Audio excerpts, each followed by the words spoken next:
Bab 23. Menilai item. Naga hitam besar, Aelin Pritani, sedang dalam suasana hati yang baik akhir-akhir ini. Manusia yang masuk ke sarangnya karena kesalahannya sendiri. Ternyata menjadi berkah tersembunyi. Aku ingin menyombongkan diri, tapi aku harus menahan diri. Dia tidak bisa mengambil risiko mengungkap kesalahannya. Krong. Krong.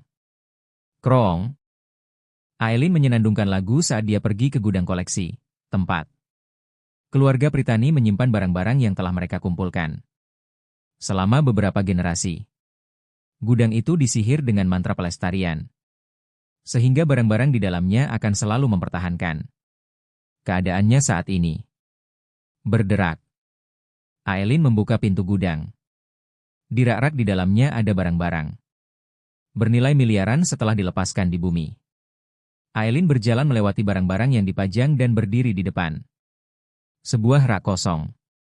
Kemudian, berdesir. Berdesir.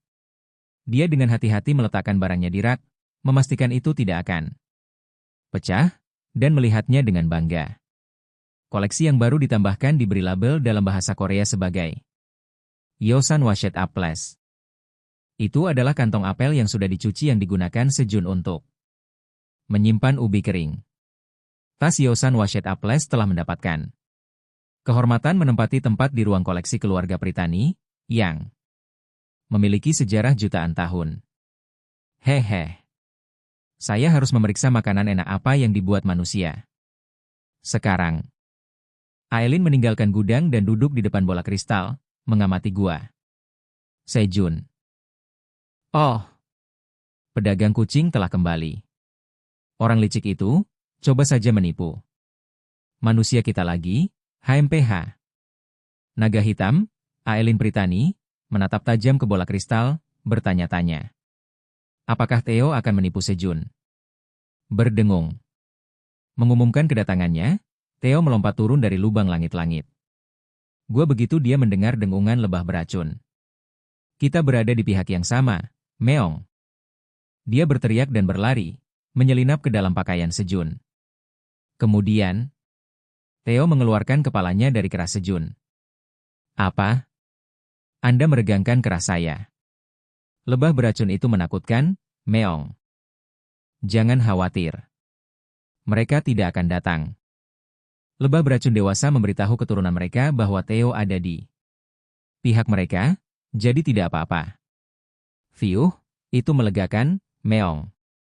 Theo akhirnya keluar dari pakaian Sejun setelah memastikan racun lebah tidak mencabut sengatnya. Apakah kamu melakukan apa yang aku minta? Tentu saja, Meong. Saya menyelesaikan semua tugas dan menjual semuanya. Meong. Theo menjawab dengan percaya diri. Jadi, kontrak untuk mengirim berita ke keluargaku berhasil? Seharusnya begitu, Meong. Ini kontraknya, Meong. Theo menyerahkan kontrak itu kepada Sejun. Saat Sejun meraih kontrak. Deru. Pada saat itu, kontrak tersebut menyala dengan api biru, menandakan telah terpenuhi. Itu berarti kesejahteraan Sejun dan 50 juta won telah berhasil dikirim ke keluarganya. Kerja bagus. Mari kita selesaikan akun kita terlebih dahulu. Ini dia, Meong. 50 koin menara untuk kontrak dan 14,2 koin menara dihabiskan untuk tugas toko, Meong. Leo menyerahkan jumlah yang dibelanjakan dan dilaporkan kepada Sejun. 208,8 koin menara. Sejun terkejut dengan jumlahnya, yang lebih dari 2 kali lipat dari yang dia harapkan. Kali ini aku bertemu seorang pengisap dan menjual semuanya dengan harga tinggi, Meong. Apa? Jika pengisap disebut pengisap oleh Theo, berapa banyak pengisap? Mereka tidak mengetahui situasi perdagangan. Sejun bingung apakah harus mempercayai kata-kata Theo. Baiklah, ini insentifnya.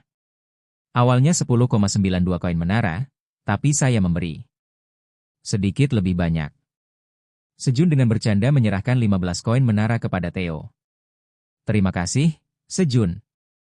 Dan aku juga punya ini. Theo, yang sepertinya menginginkan lebih banyak pujian, dengan cepat berdiri dan mengeluarkan isi tasnya. Gedebuk. Bumbu, curu, dan barang-barang yang diminta Sejun kepada Theo untuk menjalankan tugas tumpah dari tas. Apa ini? Sejun dengan hati-hati mencicipi bedak di dalam tas transparan. Asin. Gelombang rasa asin memenuhi mulutnya. Dengan ini, ikan bakar. Sejun secara mental mensimulasikan berbagai cara menggunakan garam. Ketika Theo bertanya, "Bagaimana itu?" Theo dengan percaya diri naik ke pangkuan Sejun. "Hah? Apakah saya seorang perwakilan sekarang?" Saat itulah Sejun sadar dan menepuk kepala Theo sambil memeriksa barang-barang yang telah ditumpahkan Theo. Hanya ada 2 bumbu, garam dan merica. Dan 15 paket campuran kopi. Sekilas, sepertinya Theo bisa mendapatkan sekitar 20 kupon perwakilan 1 jam. Baiklah. Saya akan menunjuk Anda sebagai perwakilan selama 24 jam. Karena Theo telah memenuhi permintaannya tanpa masalah, Sejun memutuskan untuk menghabiskan lebih banyak waktu. Besar. Perwakilan Theo, kerja bagus. Sejun mengambil curu rasa tuna yang jatuh, merobek ujungnya, dan mengulurkannya di depan Theo. Kecap, kecap, kecap. Sementara Theo memakan curunya, Sejun memeriksa barang-barang yang dia minta untuk dibeli Theo. Panci, sendok, mangkuk, sendok, belati. Itu adalah barang untuk memasak dan makan. Sejun pertama mengambil pot untuk memeriksanya. Panci besi cor. Terbuat dari besi cor, kokoh. Pegangannya dibungkus dengan kayu agar nyaman digunakan. Pembatasan penggunaan, tidak ada. Pembuat, pribadi. Nilai, D. Pribadi. Sejun juga mengambil centong untuk memeriksanya. Cendok besi cor. Terbuat dari besi cor, kokoh. Pegangannya dibungkus dengan kayu agar nyaman digunakan. Pembatasan penggunaan, tidak ada. Pembuat, pribadi. Nilai, D. Mangkuk dan sendok lainnya sama. Semua pribadi. Itu aneh. Kunyah, kunyah, kunyah. Kecepatan makan curu Theo melambat secara signifikan saat dia mengamati reaksi Sejun. Sejun akhirnya mengambil belati itu untuk memeriksanya.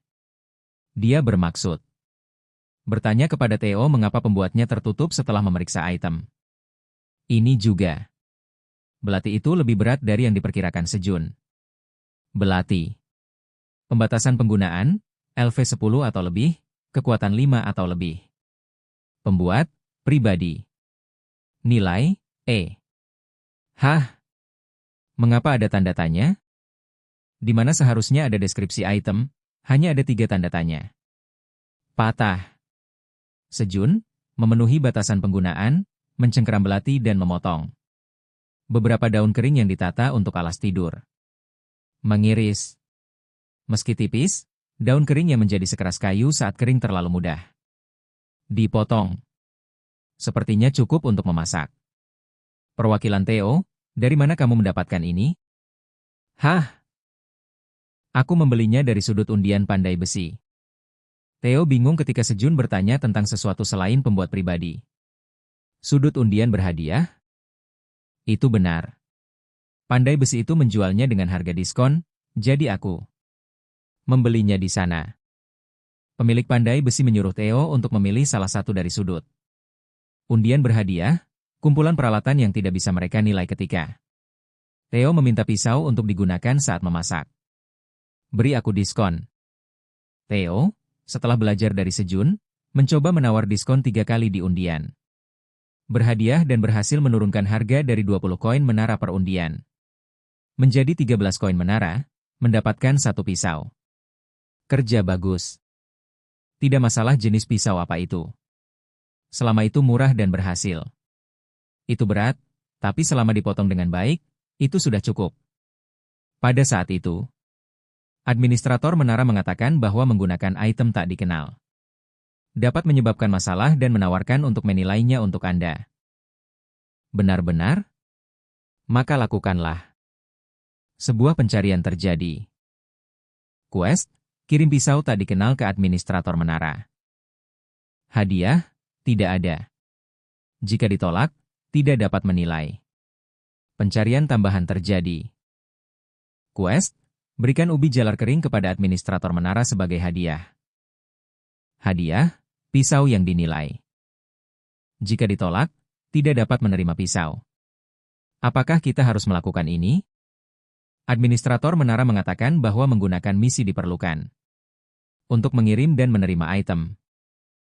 Administrator menara sangat menyangkal bahwa mereka ingin makan ubi jalar kering.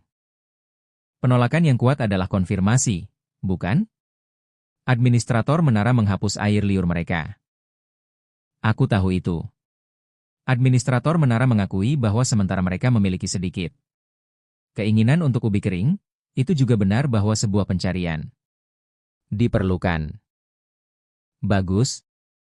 Sejun memutuskan untuk menilai pisaunya. Mendengarkan administrator. Menara membuatnya merasa tidak nyaman menggunakan item dengan informasi yang tidak diketahui, dan membagikan beberapa ubi kering bukanlah tugas yang sulit. Aku akan memberi mereka lebih banyak nanti, tapi ini sudah cukup. Ambil. Pisau itu menghilang dari tangan Sejun. Kamu telah menyelesaikan misi. Administrator menara menggunakan keterampilan penilaian pada pisaunya. Administrator menara mengatakan bahwa, untungnya, itu bukan item yang menyebabkan kerusakan. Benar-benar? Sejun mengambil segenggam ubi kering dari kantong kulit tempat dia menyimpan kentangnya. Ini dia. Saat ubi kering menghilang dari tangan Sejun, pisau itu muncul. Kamu telah menyelesaikan misi. Sebagai hadiah penyelesaian pencarian, Anda telah memperoleh pisau yang dinilai belati pelatihan Keins. Belati pelatihan Keins? Peralatan itu sekarang memiliki nama. Maka ini pasti peralatan bernama. Di luar, harga awal peralatan bernama mencapai ratusan juta. Sejun buru-buru memeriksa belati itu. Belati pelatihan Keins. Ini adalah belati yang digunakan untuk pelatihan oleh Red Mountain Ranger. Keins. Ini berat untuk belati, menggunakan besi hitam untuk memberikan kesan berat. Saat membuat belati, sedikit mitril dicampur agar ketajamannya bertahan lebih lama setelah diasah sekali.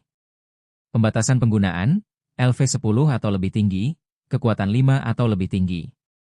Pembuat, Blacksmith Raven, Black Hammer Dwarf. Nilai, B. Keahlian, kemahiran meningkatkan LV1. Kemahiran meningkatkan LV1. Kemahiran semua keterampilan yang digunakan dengan belati ini meningkat 5% lebih cepat. Semua informasi, termasuk informasi tentang pencipta yang dibatasi oleh Wandering Merchant Association karena keterampilan penilaian yang kuat yang digunakan oleh administrator menara, terungkap.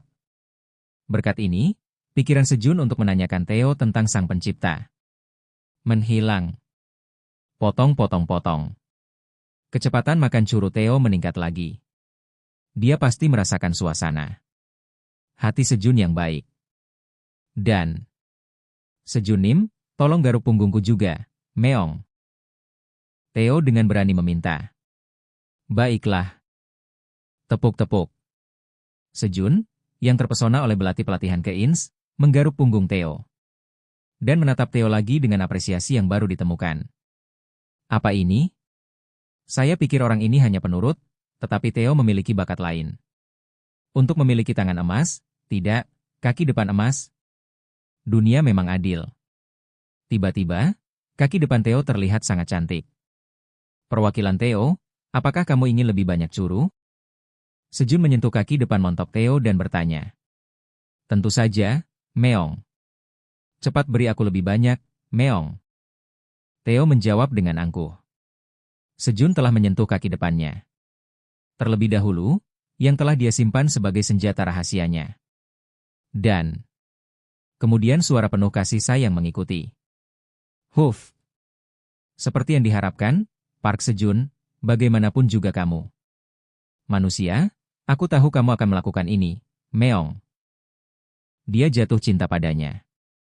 Seperti yang diharapkan, semua manusia berlutut di depan kaki depannya, mengeong. Apa ini? Sikap nakal ini? Sejun merasa tidak nyaman dengan sikap sombong Theo. Dan pikirannya untuk mengembalikan Theo secara permanen sebagai perwakilan mulai memudar. Theo melewatkan kesempatan untuk menjadi perwakilan Theo tepat di hadapannya. Potong. Tidak menyadari bahwa dia baru saja melewatkan kesempatan untuk menjadi perwakilan, Theo dengan rajin menjilat curu. Pada saat itu, sebuah kehadiran menghampiri Theo yang sedang duduk di pangkuan Sejun dengan rasa tidak nyaman. Peang. Kelinci hitam memelototi Theo dan berteriak. Itu tempatku. Apa yang kamu bicarakan, Meong? Ini kursi perwakilan, Meong. Peang. Kelinci hitam mengeluarkan palunya dan menjawab. Aku tidak tahu. Keluar. Sekarang. Pertarungan saraf dimulai antara Theo dan kelinci hitam di pangkuan Sejun. Hehehe. Makhluk lucu. Menyaksikan pertarungan saraf mereka memang menyenangkan, tapi sekarang waktunya tidur. Berputar. Ayo kita semua tidur bersama. Sejun berbaring di tempat, memegang erat Theo dan kelinci hitam agar mereka tidak bisa melarikan diri. Apa, Meong? Peang? Awalnya, mereka berjuang untuk melepaskan diri dari dada Sejun, namun tak lama kemudian keduanya tertidur lelap sambil mendengarkan detak jantung Sejun. Di hari ke-161 terdampar, Sejun, Theo, dan kelinci hitam berbagi kehangatan dan menikmati tidur malam yang nyenyak.